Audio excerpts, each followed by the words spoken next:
talked about Ridgeway quite a bit since you got here. Why did you want him to come with you, and what do you expect from him? With Ridgeway and adding him to our team, I thought it was very important.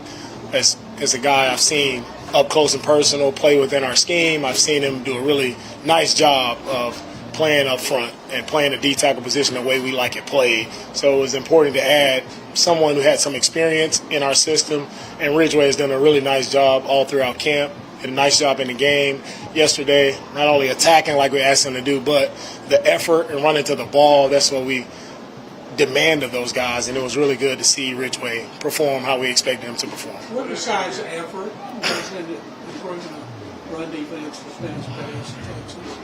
Run defense, to play really well in run defense, it takes guys who are disciplined in their run fits. I think that's the start. If everybody's where they're supposed to be, and we can build a wall up front with our defensive line and our linebackers and safeties fit accordingly, that's how you play good run defense. It's everybody playing together, playing with square pass, and resetting the line of scrimmage. What did it mean to get Patterson back today? How did it look to you? Yeah, with Patterson coming back today, it was good. You know, we've been missing guys up front on the O-line, so it's really good to add Patterson back. He's working his way back in, but it's good to see him back out. Now he can start this transition of trying to improve and get better. You know, he has a long way to go. Anytime a guy misses this much time, especially a young guy, it takes a lot of time to get back going. So you have to get out, you have to work at it, and Patterson is willing to put in the work to get back at it, so it's encouraging to see him back out. DeMeco, you signed a quarterback, Jay Perry. What was thinking on that, and do you have an update on Case and not practicing? We added EJ Perry. He's with us in the spring, so wanted to add another quarterback to help us out here in training camp. So that's why EJ is here. Coach, you think of the little stuff on the sideline. Is that good? Is that bad? Or how do you address that now? To see scuffling in training camp, I would say finally we actually see, some guys. That's what training camp is about. Sometimes you're going to get tired of hitting the same guy over and over again, right? It's the linebackers and running backs, they're going to thud up a lot in practice. And, of course, we want to be safe. We want to make sure we keep guys up. But also it's going to get a little edgy. It's going to get a little chippy, and that's how I want to play. Offensively, defense, I want to play with the edge. I want to play with the chip on our shoulder, but also we still have to play within the rules. So it's part of camp. You see it. It's not the worst thing that happened because – it just shows guys they truly care about what they're doing. They want to be really good at it. It's just two really good competitors going at each other, which I don't have a problem with. Would you anticipate that edge being more on display when Miami schools get the practices? I just want our guys to play clean football. Right? Everybody do what they're supposed to do. With Miami coming in, we don't. For us and how I see the game, you don't turn it up. There is no such thing as turning it up. We're always on 100. We're always ready to compete. We're always ready to attack whatever is in front of us. So no matter who comes in, no matter what week we're playing, we shouldn't see a ratchet up because we're always at the level which we should play at. Seems like Jimmy Ward's just flying around today. And what have you seen from him in practice so far? Let's get some good looks into that. Yeah, what have I seen from Jimmy? I've seen a guy who looks comfortable in what we're asking him to do. And you see a guy who is playing the way I've seen him play for several years now. He's playing with his hair on fire. He's all over the field. He's controlling the back end. And with the tandem of him and Petrie, it's just awesome to watch. Both guys play similar styles, flying around, not under control, but still making play. A lot of plays on the ball being made. We look at it today, I think Jimmy and Petrie probably made half of the plays on the defensive side of the ball. So it's fun. It's encouraging to see when, your veteran guys you're going to count on, making plays the way Jimmy has made. It's been fun. Now he just got to finish those interceptions. Take a few more. DeMeco, Javier Thomas, investment for switching in out of the first and nickel. Do you see the value of a guy such as Javi who plays special teams but also not really have that much of a drop-off high investment? What is that for your secondary? With any guys who play, in their defensive secondary, we want guys who are versatile, guys who can do multiple things. Right? It's hard to pinhole just one position player. So at that nickel position, we want a guy who has some flexibility to do a little bit of everything in the secondary, whether that's safety or corner, helping out on special teams. It's very valuable when we can find guys who have versatility, and that's what TT brings. That's what Desmond brings. Both guys are really consistent players in there at the nickel position, and I'm happy to have both of them. Coach, how would you best describe the mentality of this defense? Because it seemed like today that it was like a step or two ahead of the offense. The mentality of our defense is swarm, and that doesn't change, right? We want to be an attacking, aggressive defense, and it's 11 guys flying around with their hair on fire, making plays, playing for each other. But it's a disciplined brand of football. It's not everybody just running all over the place and not knowing exactly where they should be. It's about that puzzle coming together. It's 11 pieces playing together, playing in sync, and it's going to be a swarming attacking defense. That's what you see out here in practice, and that's what you'll see in games. This week you have the Miami Dolphins coming in. Obviously, you know their offensive scheme inside and out. So how much does that help you out here next week, just preparing your defense to go against the team that you basically don't inside and out? I'm excited to go against Miami and their offensive scheme. What Miami poses a little different is they do a lot of motion, right? Whether it's jet motion, like motioning receivers out in odd positions, different snap points. So it's really challenging offense, right, to go against. And we had to play against those guys last year, and it was probably one of the toughest challenges with how much they move pre-snap. And the pre-snap motion, it causes hesitation in some players, causes communication errors. So Mike has done a really good job of having those guys move in various positions to make guys communicate to kind of dictate to the defense. So it's going to be a really awesome challenge for us defensively because I think we can pick it up in our communication across the board. So it's coming at the right time for us to have those guys come in. Speaking of the scouting combine, Mike McDaniel, he was talking about how confident he was in you, and he took that step last year to become a head coach. What did you learn from Mike when you were working with him? What's the relationship like? What I've learned from Mike is this: Mike is a very hard worker. Mike is he's the first one in the building every day, whether it's 3 a.m. I don't think the guy ever sleeps, right? He's a very hard worker, and he's very detailed, right? And when it comes to the run game, the pass game, he's very detailed in his thought process of how he approaches, how he calls the game, attacking certain players, attacking schemes. He's one of the best at it.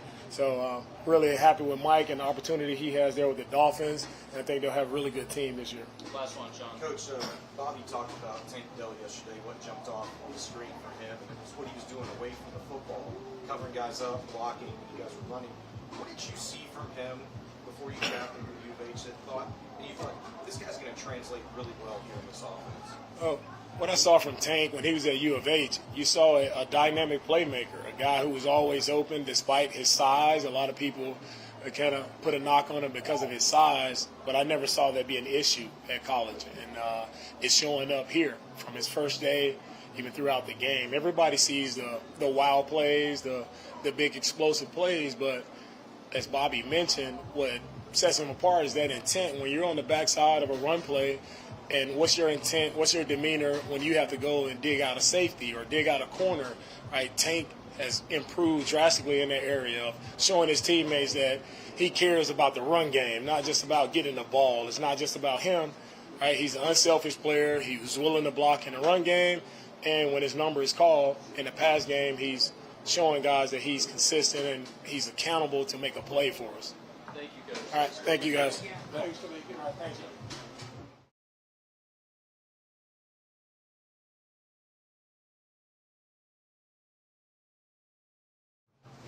Stop trying to pick a defense apart. No, man. Can you go back to your touchdown catch and talk about the concentration and went into making that catch and what you remember about it? First, it was a great throw. I should have caught it the first time. It was a great throw by Davis, but just I work on drills like that. Me and one of my trainers, Jay Allen, like all season in the summer, we was working on like concentration drills and just looking the ball in like the small details. And I feel like the ball kind of rolled my way. God was with me a little bit, so it just came in like that.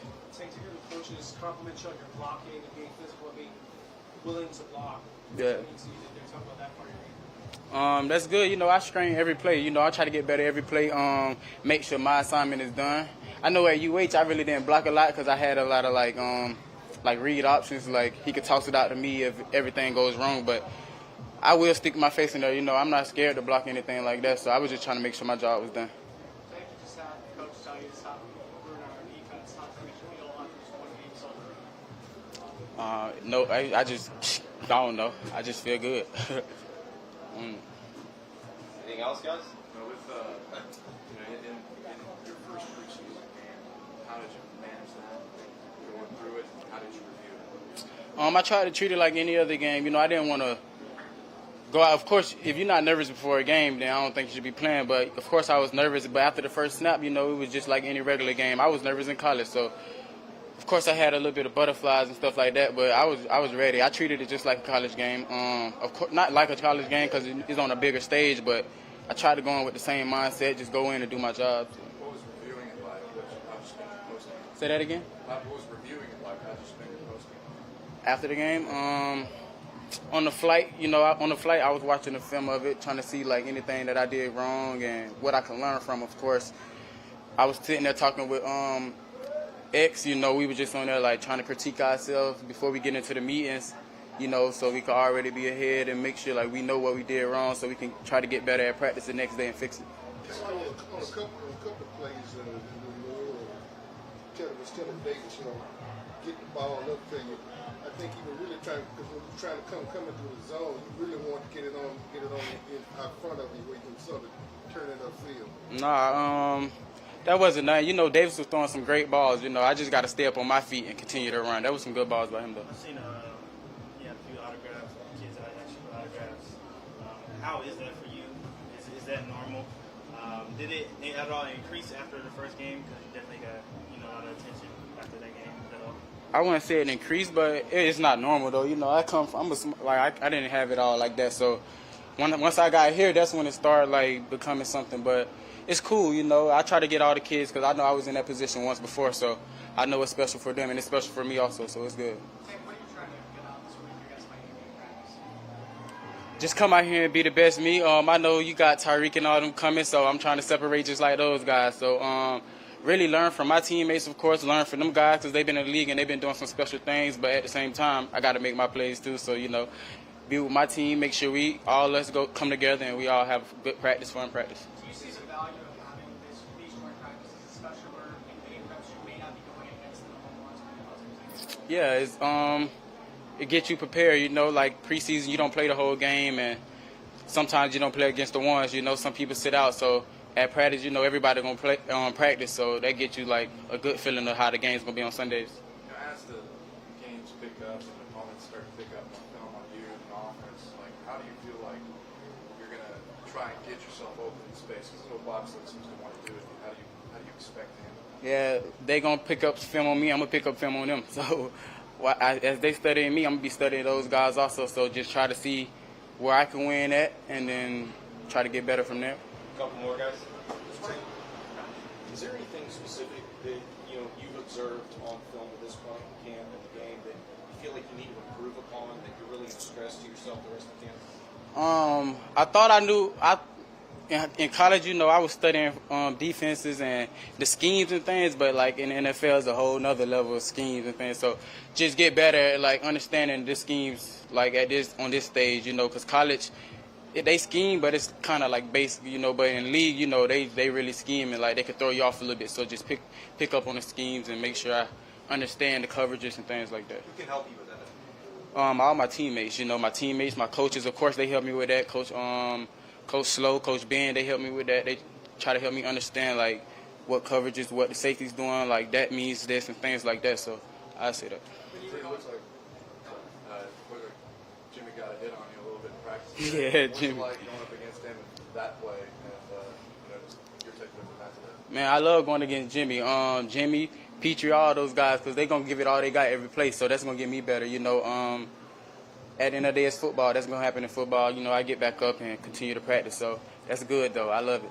You mentioned working out with Tyreek, but you were working out with Jalen all this offseason. Yeah, that's my guy.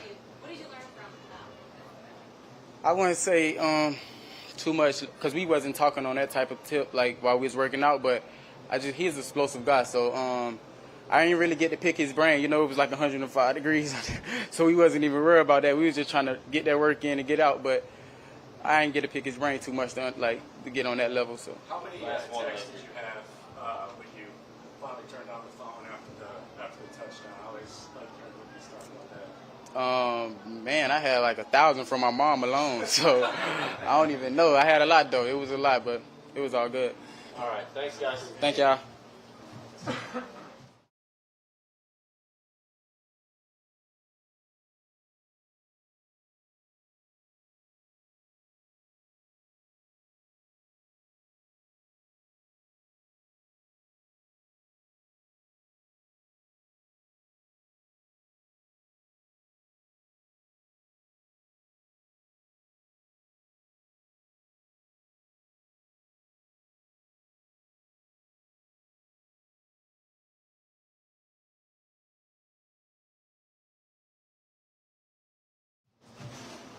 How do you feel about your training camp so far? I think training camp's going well. You know, each day got to look to get 1% better, and you know, I think just as a team in general, you know, we're continuing to attack the process, and you know, I'd love to see the progress, not only myself but the team.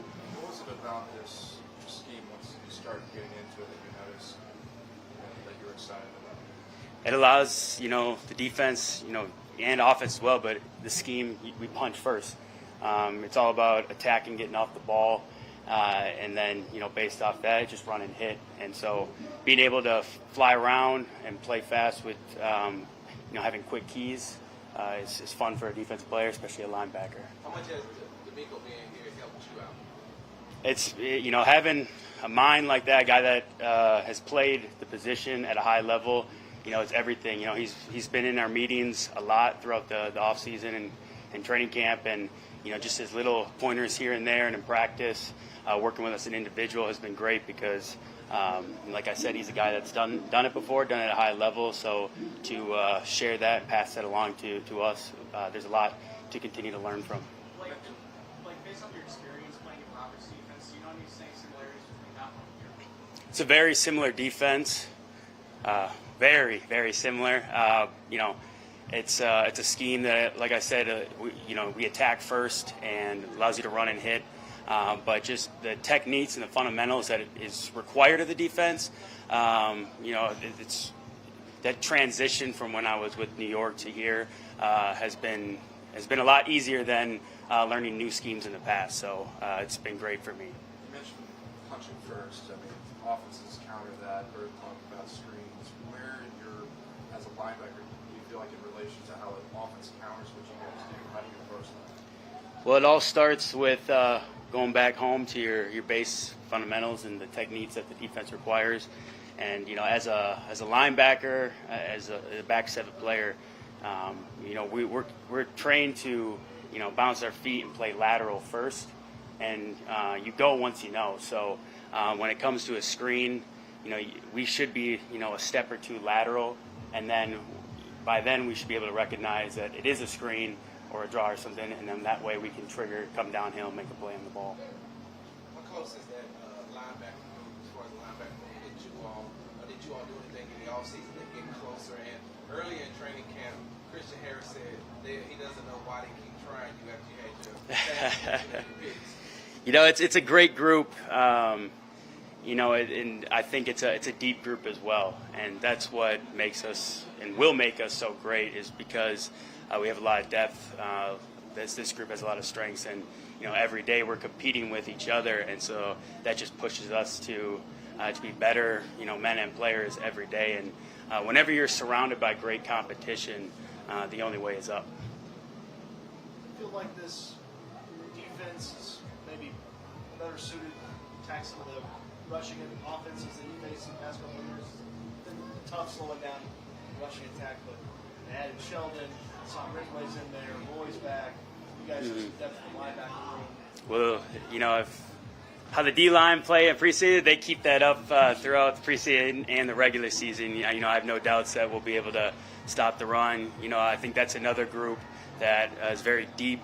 There's a lot of dogs up front in our D-line. So, you know, if they continue to play aggressive, you know, attacking and moving the line of scrimmage back, and just they keep that intensity up, you know, we're going to be able to, you know, hold teams in the run game, and you know, that's going to force offenses to become one-dimensional, which is going to be great for us. Like, can you kind of talk about the value of having multiple joint practices against the opposing team? All it comes down to opportunity. You know, it's having those joint practices allows guys to, get more reps than maybe they normally would. You're going against different talent too, different guys, which I think keeps you honest in your techniques and fundamentals and your keys, because when you go against the same guys every day, you tend to pick up on what their strengths and weaknesses are, and you can play them, a certain way every time. But you're going against different guys, you have to stay honest. And, like I said, it all comes down to competing, and, both teams will, bring competition, and they're going to give us a good work. So to be able to do that is going to be great and make us a better team. Like personality-wise, you know that group in the line. Which one of y'all is the wildest, and which one of y'all is the quietest, but the scares y'all the most? In the linebacker room? Yeah. Well, I'd say most quiet is Corey, but we do. Christian Harris can be kind of quiet too sometimes, but we call him the nice angry linebacker. You have to ask him about that. You said who's like the goofiest or funniest? Which one? Most personality? Yeah, which one of y'all? DP for sure. On the street, y'all go like, let's get to the other side of the street. Oh, I'd probably give it to Nev, man. He's too big and strong. He's an intimidating guy, but has a great big heart in the inside. Like, do you kind of see as much value with these joint practices because of in preseason games you may not get to go up against first teamers in practice? Yeah, I think you said it best right there. Especially for guys that are in a starting position and they're not getting the reps of the game. You need those reps in practice, in those joint practices to get ready for the season. And to be honest, like as we've talked about as a team in our meetings, is we want all the reps we can get and all the work we can get, because we talk about failing early. So obviously failing is gross. So to be able to get those reps, to get that work in, it just pushes us to be better, and that's going to set us up for success in the regular season. Let's look at between Harris and Singletary. DeMeco was talking about this as likes defense happening, and just said playing these things like that in practice. I mean, how does it edge kind of form around a defense that part of the company teams? That energy it becomes contagious, and I think today the defense was feeding off that, and you can just see the intensity, guys flying around, maybe hitting a little bit harder, and that's what you want in a defense. We want to be very tenacious and a ball hawking defense, because that's what's going to win us games. So it's great that the guys brought a little juice today, because it's going to make us a better football team. How much of the way you all play on the field is from Coach Kiffin and what he brings to you all? He brings a lot of insight in the room, and he's done a great job at teaching us the techniques. But it's a guy that's been around football and knows the game. So to have him and have his mind in our room has been great. And he demands the best out of us every day. And he'll call you out if he doesn't think you're coming out with enough juice. And even if you might be like half a foot off on a step, or your alignment, and he's gonna get on you that. But that's what we need in a coach, especially early on, because when you demand the little things, the devil's in the details, and those details matter come Sundays. Thanks, Blake. Thank you, guys.